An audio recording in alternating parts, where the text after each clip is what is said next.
नमस्कार।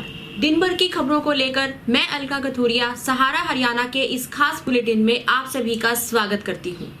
आइए खबरों को विस्तार से जानने से पहले नजर डालते हैं हेडलाइंस पर। रोहतक नगर निगम में हाई वोल्टेज ड्रामा, पार्षदों ने बैठक का बहिष्कार कर लगाए गंभीर आरोप। कहा रोहतक नगर निगम बन चुका है भ्रष्टाचार का अड्डा। बोले रोहतक नगर निगम में हो रहे हैं एक के बाद एक बड़े घोटाले।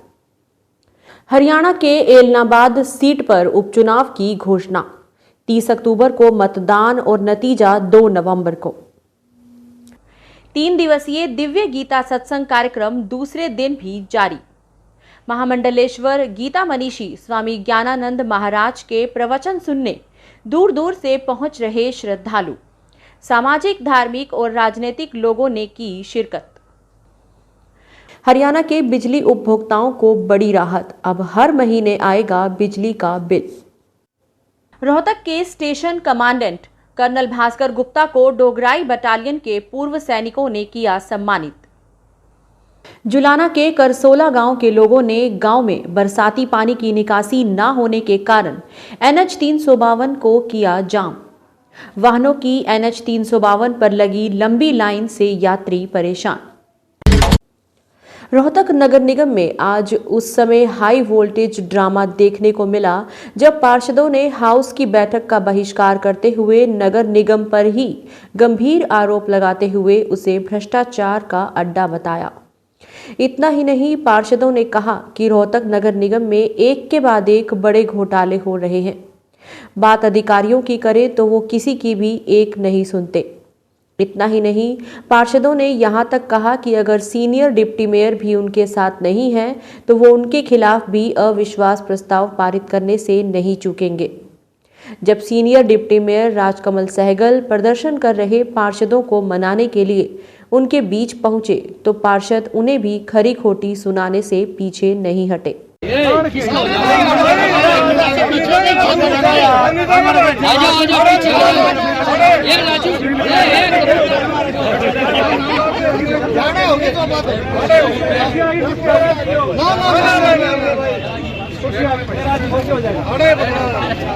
जो बात दो बात है, देखो मेरी बात आप ये बता दो परसों के साथ हो नहीं हो। अरे भाई इतना गला है, तेरी भी गोच में जमा हो गई, निगम बता दे यार। एक अंगला रहा मारी गए तो बता ना तो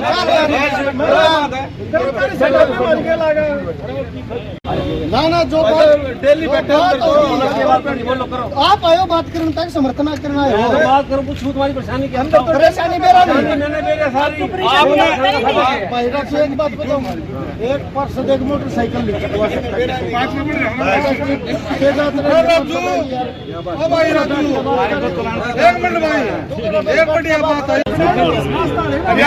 कैसा लोर चल लगी, कितने साल हो गए, कितनी कोई काम में पानी गया? हमें दिखता है, बताओ कोई काम में गया?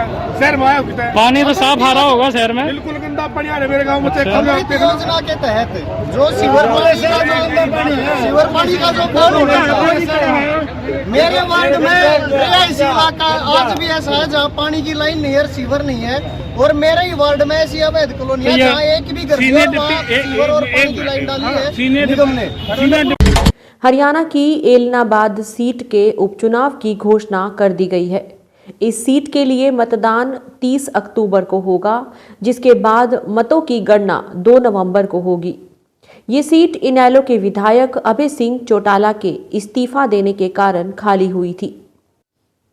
अभय सिंह चौटाला ने 3 केंद्रीय कृषि कानूनों के विरोध में किसान संगठनों के समर्थन में एलनाबाद सीट से विधानसभा की सदस्यता से इस्तीफा दिया था। अभय सिंह चौटाला मौजूदा हरियाणा विधानसभा में इनेलो के एकमात्र विधायक थे। हरियाणा की राजनीति, खासकर इंडियन नेशनल लोकदल के लिए ये चुनाव काफी अहम साबित होगा। भाजपा और जसपा मिलकर यहां के लिए चुनाव लड़ेंगे। ऐसे में इनेलो के लिए यहां से दोबारा जीत दर्ज करना आसान नहीं होगा। रोहतक में ओल्ड ITI ग्राउंड में 3 दिवसीय दिव्य गीता सत्संग आज दूसरे दिन भी जारी रहा। महामंडलेश्वर मनीषी ज्ञानानंद महाराज को सुनने के लिए दूर दूर से श्रद्धालुओं का आना जारी रहा।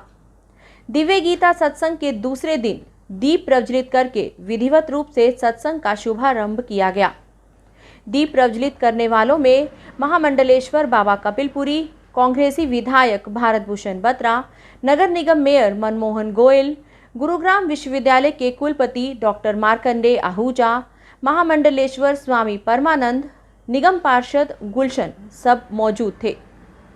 बाद में सत्संग में आए सभी धार्मिक राजनीतिक संगठनों के पदाधिकारियों ने गीता मनीषी महामंडलेश्वर ज्ञानानंद महाराज का स्वागत किया।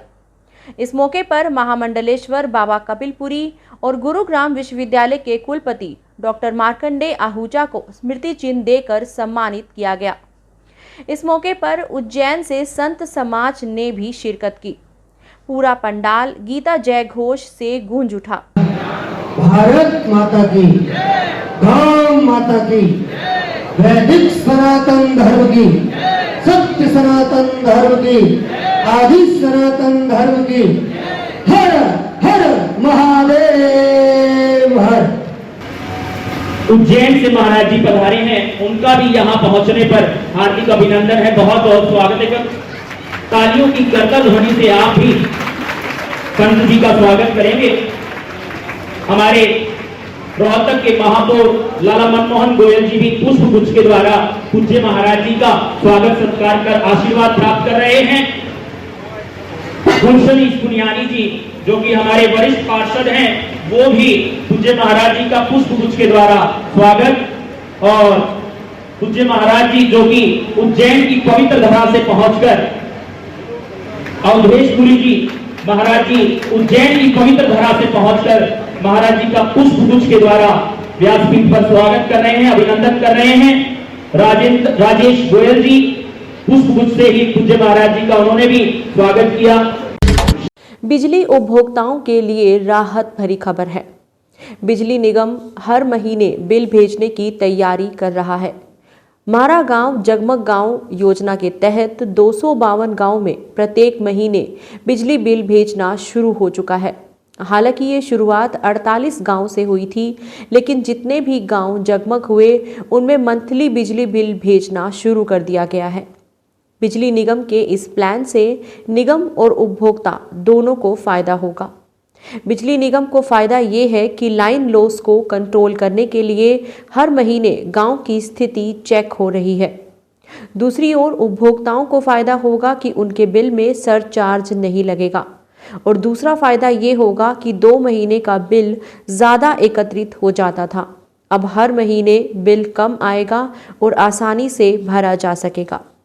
1965 के भारत पाकिस्तान युद्ध में पाकिस्तान के डोगराई शहर को जीतकर इतिहास रचने वाली 3 जाट बटालियन को इस युद्ध के बाद डोगराई युद्ध सम्मान मिला था। तभी से बटालियन को डोगराई बटालियन कहा जाता है। 23 सितंबर 1965 को युद्ध विराम के बाद तत्कालीन प्रधानमंत्री लाल बहादुर शास्त्री बटालियन में पहुंचे थे। उस विजय की याद में हर बार 3 जाट बटालियन डोगराई दिवस मनाती है और सेवारत व पूर्व सैनिकों को सम्मानित करती है। आज उसी कड़ी में डोगराई बटालियन के सूबेदार राम कुमार, सूबेदार अतर सिंह, नायक नरेश कुमार, कैप्टन अमर सिंह, कैप्टन जगबीर सिंह, हवलदार अमन सिंह आदि ने रोहतक स्टेशन हेडक्वार्टर पहुंचकर station commandant colonel Bhaskar Gupta को उनकी तोपखाना रेजिमेंट की स्थापना दिवस पर 3 जाट के पूर्व सैनिकों की तरफ से स्मृति चिन्ह भेंट करके सम्मानित किया। जुलाना के करसोला गांव के लोगों ने पिछले दिनों हुई बरसात के पानी की सही निकासी न होने के कारण बरसात के पानी से तंग आकर NH 352 को जाम कर दिया। जाम लगाने वाले ग्रामीणों का कहना है कि पिछले दिनों हुई बरसात के कारण प्रशासन द्वारा कोई भी निकासी का प्रबंध नहीं किया गया, जिसके चलते पूरे गांव के चारों तरफ पानी भर गया है और कुछ गरीब लोगों के मकान में भी पानी घुस गया है। खेतों में तो पानी है ही, अब गांव में भी पानी घुसने लगा है। इसी बात को लेकर ग्रामीणों ने आज NH 352 जींद रोहतक मार्ग पर जाम लगा दिया। उनका कहना है कि प्रशासन जब तक पानी की निकासी का कोई सुविधाजनक प्रबंध नहीं करता तब तक ये जाम इसी तरह लगा रहेगा। जाम लगने की सूचना पाकर जुलाना पुलिस मौके पर पहुंची और ग्रामीणों को समझाया। जाम खुलवाने की कोशिश की गई, लेकिन ग्रामीणों ने जाम नहीं खोला। पानी की निकासी के लिए कितने दिनों से समस्या है? पिछले 15 दिन से समस्या है। हम 6 बार विधायक जी को फ़ोन कर चुके हैं। उन्होंने कल एक वीडियो को भेजा है, वो बोला मैं सिर्फ एक पंप दे सकता हूँ कॉलोनी का पानी निकालने के लिए। हमने कॉलोनी का नहीं, हमारी 6000 एकड़ में पानी खड़ा है, हमने उसकी चिंता नहीं, हमारे गांव को बचाओ। गांव के मकान गिरने लग रहे हैं। कौन से गाँव में पानी है ये? किरसोड़ा गाँव। कितना पानी है? पानी आप खुद जाके देख लो, छाती छाती पानी है। तो फिर आज आपने आज रोड जाम किया। कुछ हमें भी दुख हो रहा है कि जनता परेशान हो रही है हमारी वजह से, लेकिन हम जनता से माफ़ी मांगते हैं। भाई मजबूरी है हमारे गांव की। तो कब तक जाम रखोगे? जब तक हमारा समस्या का समाधान नहीं होगा तब तक ये जाम रहेगा। किस बात को लेके जाम लगा? क्यों लगाया? कहाँ लगाया है? ये बनिया वाला गांव है, किरसोड़ा की सीम के पास है जी। हाईवे जीन वाला रोड है, रोहतक रोड। इस पर पानी की समस्या के लिए रोड पे जाम किया गया। बार बार डीसी साहब से भी मिले थे, डीसी साहब ने के रीडर मिले थे, रीडर ने फॉरवर्ड कर दी एप्लीकेशन वीडियो को। वीडियो ने बोला भाई एक पंप ले जाओ। उसके पंप ऐसे नहीं चलेगा, पंप के लिए लाइट भी चाहिए, लाइट की भी समस्या है। बिजली वाले कह रहे हमारे पास केबल नहीं है, ना ट्रांसफार्म है, कैसे वो करें? निकासी का कोई समाधान नहीं दे रहे। पानी का 3-3, 4-4 फुट, 5-4 तो मकान भी गिर चुके हैं। और ज़्यादा तो इधर को हरिजन कॉलोनी में है, बैकवर्ड कॉलोनी में, इधर को तो पानी इतना ज़्यादा हो चुका है। उन्होंने गरीब लोगों को ज़्यादा समस्या है। कब तक बंद रखोगे?